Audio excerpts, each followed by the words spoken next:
We're always looking for new ideas on how to make questing better, more exciting for players. In the case of our vehicle technologies, allowed us to do a lot of things that weren't possible before. Keeping it exciting, keeping it fresh, and keeping players invigorated in the story. The Death Knight is shaping up to be awesome. We finally have him to a point where he's really fun to play. I think it's important to talk about, first and foremost, how do you unlock this guy? I think that's the big question that everybody has. There's been some vagueness about that. Well, the way we're going to do it is if you have a character already in World of Warcraft of a certain level, which will most likely be a level 70 character, we will unlock Death Knight character creation for those players across their account. So they can make a Death Knight on any server they want, one per server, so that way all your bank mules aren't level 55 Death Knights.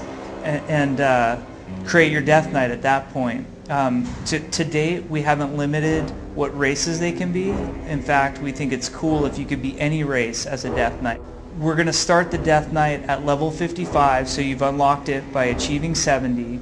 You'll log into a 55 character and basically get a starting experience that explains the story of the Death Knight and how you came to be. Why are you a Death Knight? And as part of that starting experience, we'll also make sure that you get some good gear, that you get your epic ground mount. The Death Knight will start right away with his normal level 40 mount. And then we'll also teach you some of your spells and abilities and things like runic power and your rune system. So runic power is something that you gain as you use your abilities.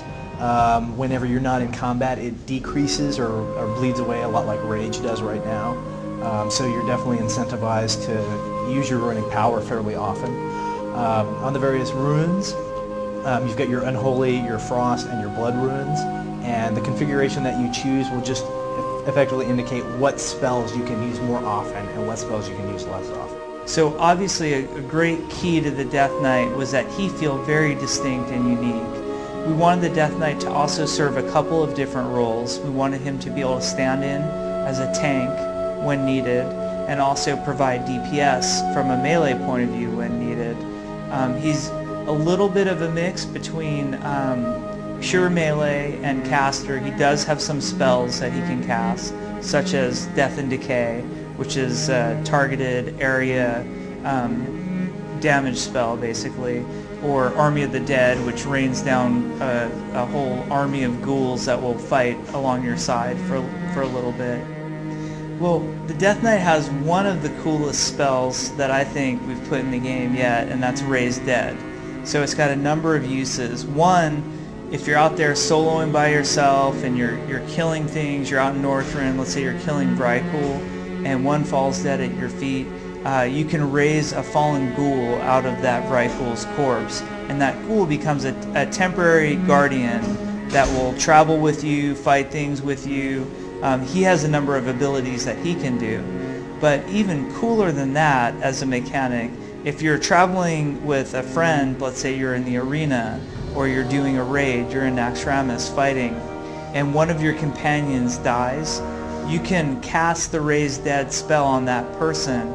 It will kind of feel like a soulstone resurrection to that person. They'll get a dialogue box that says, such and such Death Knight has chosen you to rise from the dead, and then you have a choice of whether you want to accept it or not. If you accept it, you don't come back as your character, but you temporarily come back as that ghoul with a whole action bar full of abilities that you then get to participate in. And some of them are more defensive, some of them are more offensive, so it's almost like a combat resurrection but with a new twist on it.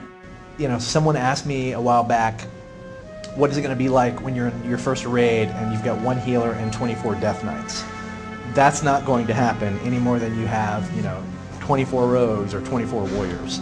We chose Death Knight, and we chose it to be kind of a combination tank damage dealer because we felt like there was a shortage of tanks in the game. We felt like the game could use another tanking class. We also designed the class to be specifically oriented around tanking spellcaster mobs the best. So we'll have encounters in the game that are ideally suited for Death Knight to tank, but Warriors and Druids can still tank just as well. So right now we have certain encounters that a Druid is better for, certain encounters that Paladin is better for, certain encounters that a Warrior is better for. There'll be another type of encounter which is more suitable for a Death Knight. But the other classes can still be successful in it.